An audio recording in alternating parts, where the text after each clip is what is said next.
ঘোষণা করা হয়েছে বাংলা একাডেমির সাহিত্য পুরস্কার ২০২৫। সাহিত্য অবদানের স্বীকৃতি হিসেবে বছর ৮ বিভাগে এই পুরস্কার পাচ্ছেন ৯ জন গুণী।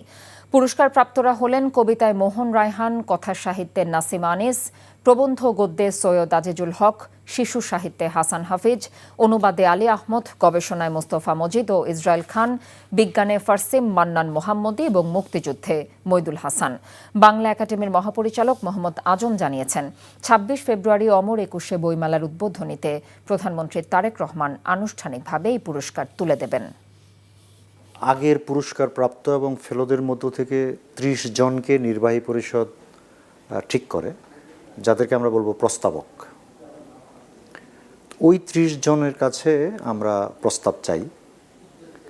তারা প্রত্যেক ক্যাটাগরিতে একজন করে প্রস্তাব পাঠান। বইমেলার উদ্বোধনী অনুষ্ঠানে সাধারণত প্রধানমন্ত্রী এই পদক বিতরণ করে থাকেন।